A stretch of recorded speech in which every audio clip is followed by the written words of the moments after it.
Hello and welcome to another Atypical Philosopher video with myself, Jonathan M.S. Pearce. I'm going to walk you through the front lines. Not a lot has happened today, but something massive has happened, and I'm going to concentrate on that to begin with. It's a huge bit of news and not unexpected in the whole scheme of things. So here is our map of Ukraine. Here are the front lines going from the sort of Oskil region in the Kharkiv, going on to Luhansk regions, oblasts, moving down to southern Luhansk and onto Donetsk, then across the Zaporizhzhia front line to the Kherson front line. As I say, not a lot going on there, a lot of consolidation it seems. The Ukrainians haven't really moved much, but something huge has happened and it involves Crimea. So Crimea is this annexed area of Ukraine that was annexed in 2014. It is connected to the mainland of Ukraine up north here, but it is connected to Russia only by a bridge. This is called the Kirch Bridge, and people have for a long time been wondering when it's going to be targeted, because that is a massively important logistical connection to Russia. Russia uses Crimea as a naval base. The Sevastopol down in the south of Crimea is an incredibly important home for the Black Sea Fleet. They've started to move some of their vessels, I think the submarines particularly, over to a port on the east of the Black Sea, a Russian port, but it's not quite big enough to handle them yet, so they'll have to change that a lot. But the Russians have been predicting something could happen, because if they can't access Sevastopol, they can't access the naval port. We had also seen the naval base, headquarters of the naval base, hit by a loitering munition, a kamikaze drone. Although that didn't cause, massive amounts of damage, it did get the Crimeans all jittery, and you started seeing them leaving Crimea, thinking, okay, we're just about to be next. Things could get a bit funky around here. So you have seen some migration out of Crimea. Well, what's happened is this Kerch Bridge has been the subject of ideas about sort of tactics and strategy. The idea being that if the Russians lose Kherson and some of this region here, then the Ukrainians can move their long-range artillery closer and closer to Crimea. Could they hit the Kerch Bridge? Moreover, if the US if they agreed to give ATACMS missiles to the Ukrainians so that they could fire those ATACMS out of the HIMARS rocket systems or other similar systems, then they could hit the Kerch Bridge without having to even move closer. So this has got the Russians all sort of worried. Well, anyway, today, big news. The Kerch Bridge has been hit or has been blown up or something. I say something because people aren't sure whether it's a special forces operation, whether there are missiles involved, whether there was a train with huge amounts of explosives on. So just to explain, the Kerch Bridge is both a road bridge and a rail bridge spanning the Black Sea at the mouth to the Azov Sea that connects, as I say, Russia to Crimea. So here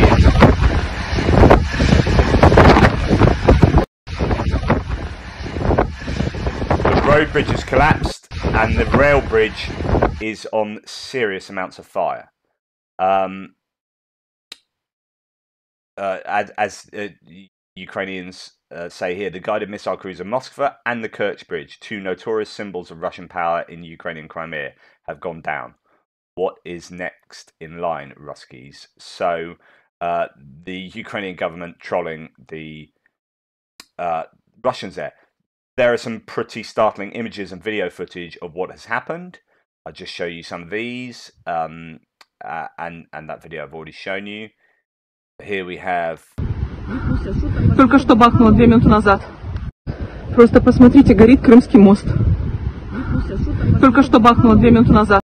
You can hear the worry in the voices there. It's not looking good. So here is the moment of the explosion by the looks of it.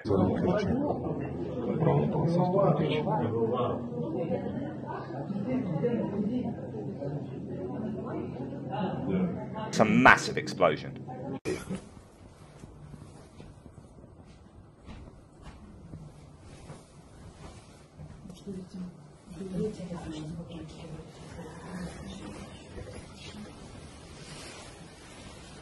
Now the thing is, if that's special forces operating, you wouldn't be able to. They wouldn't have been able to plant those explosives. I'm fairly sure, because you need an absolute massive explosives that take an awful long time to plant. So I don't think that's going to have happened. So therefore, is it explosives on a train or on a vehicle or both simultaneously? I mean, that's the road bridge there, so that looks very much like it would have to be vehicles. There was a lorry going across, but it didn't look like the lorry was a thing that exploded. Therefore, you're left thinking, well, is it was it rocket attack? Who knows? I'm sure we'll find out soon enough. Trying to see some other footage. Here we go.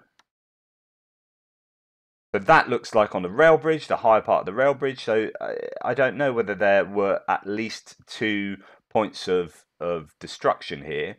One on the road bridge, one on the rail bridge. Obviously, both are important logistically to the Russians. Here is...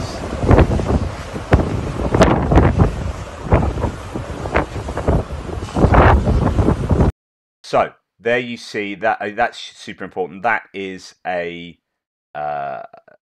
train taking in fuel, okay, oil or gasoline, petrol, whatever, taking in fuel, and that looks to have been hit or exploded.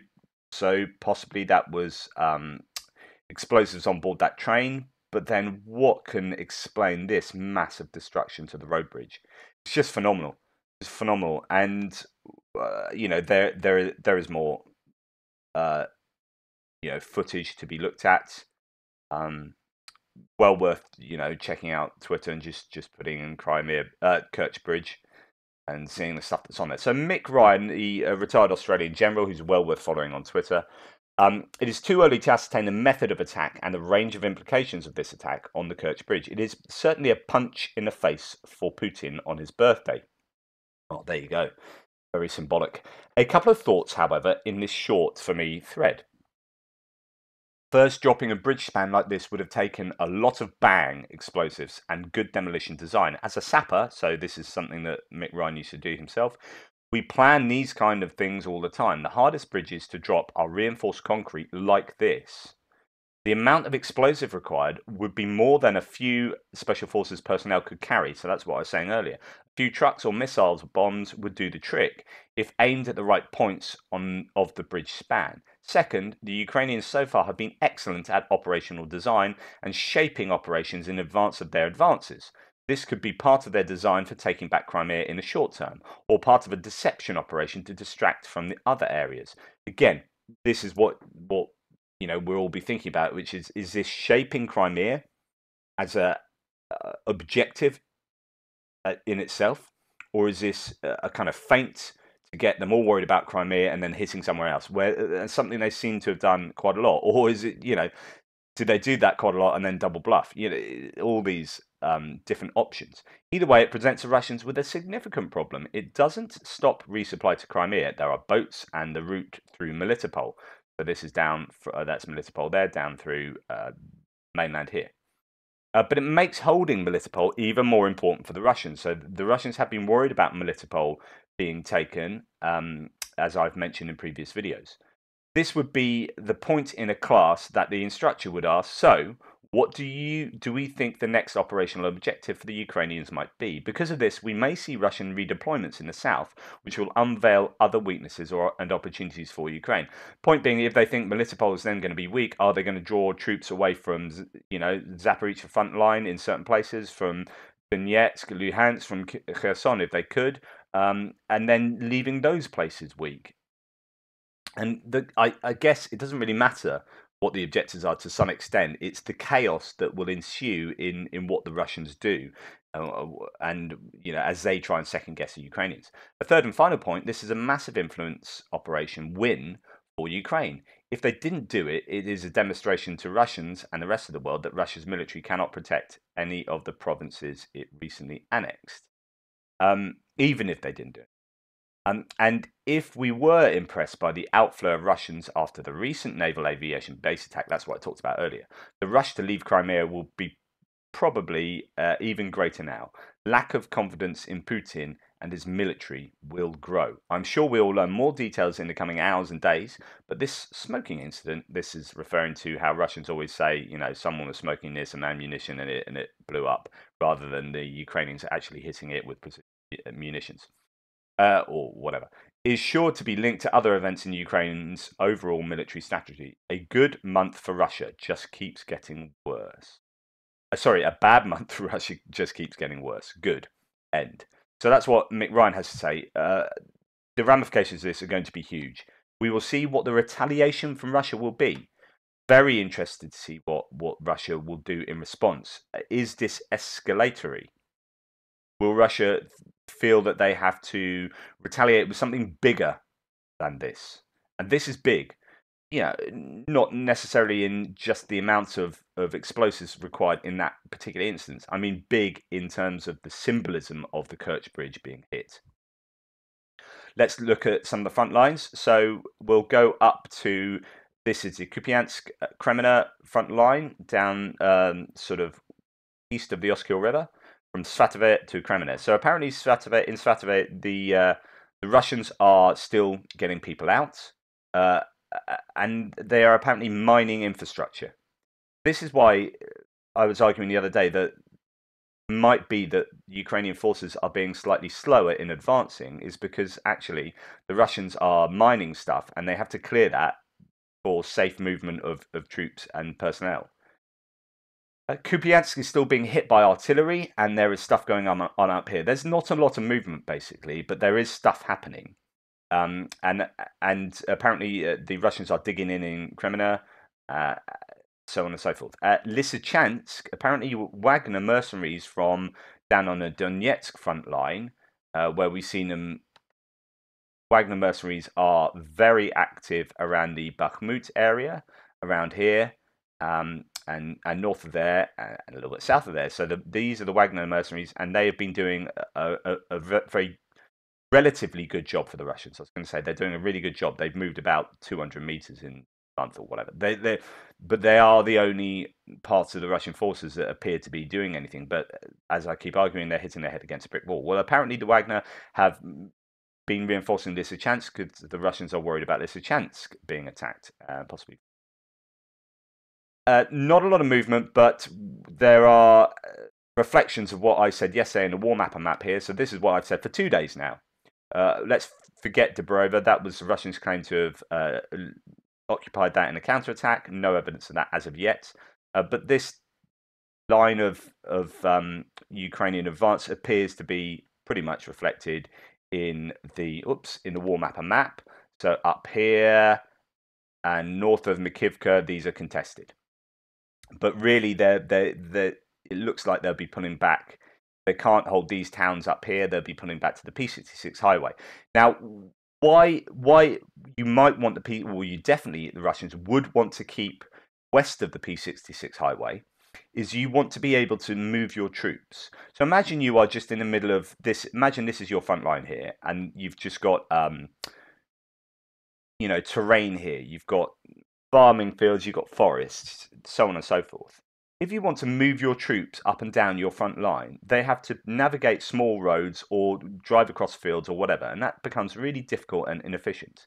If you've got a highway where you can move troops from north to south and support different elements of fighting, then that's very useful. So the Russians would want to keep possibly a buffer between the highway and their front line, rather than use the highway as a front line. If they use it as a front line, you can hide behind it. Depends how the highway is constructed, but quite often there's an embankment on either side of the highway, and you can use that to put your forces behind. We saw that a lot north of Kyiv and places in the early parts of the war, using roads as a defensive line like that. But I think they would want to keep it as a logistics, a way to move their troops up and down with ease. Anyway, there you go. Not a lot of move.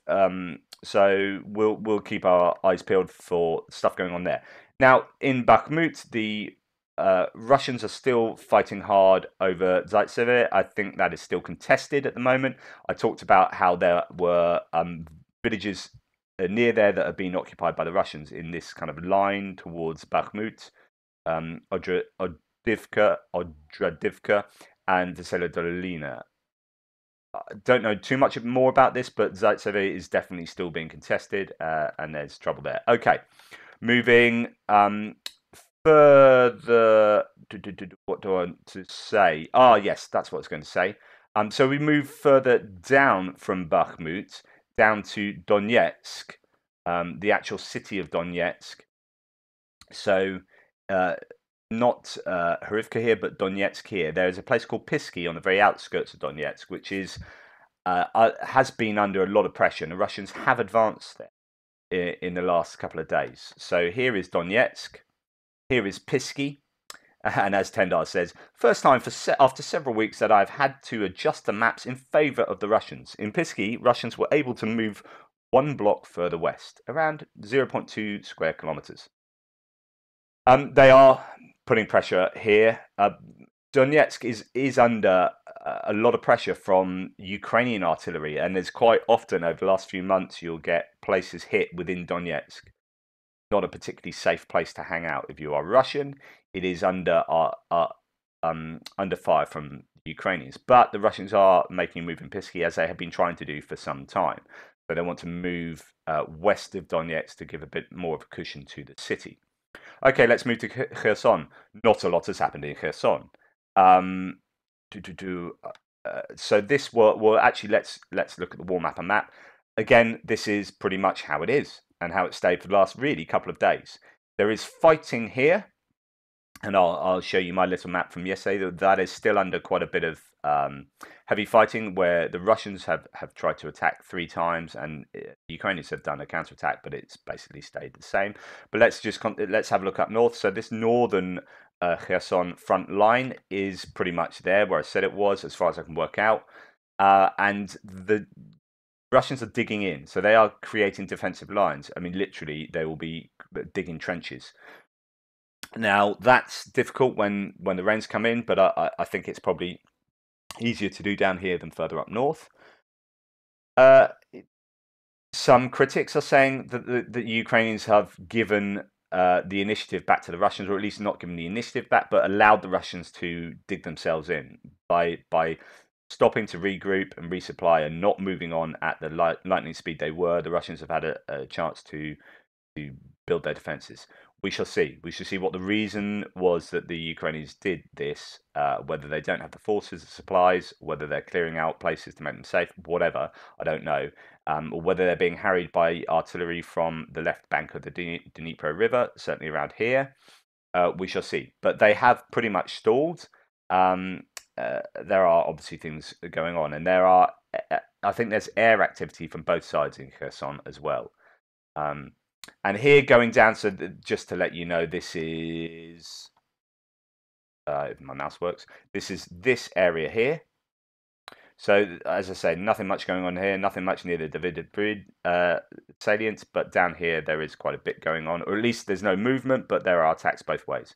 I said that the Ukrainians appear to be amassing some forces here, but I don't know whether this will be where they want to hit because it's the closest to the city, so they can start to properly encircle the city, and whether the Russians realise this and are piling in some of their defensive forces there as well. So this is what the Institute for the Study of War are saying about the Kherson area. Ukrainian forces continued their interdiction campaign in Kherson Oblast to support their southern counteroffensive. The Ukrainian General Staff reported that Ukrainian forces struck an area of Russian force concentration in Borozynsky, approximately 45 kilometers northeast of Novokhovo. So Borozynsky, that's here.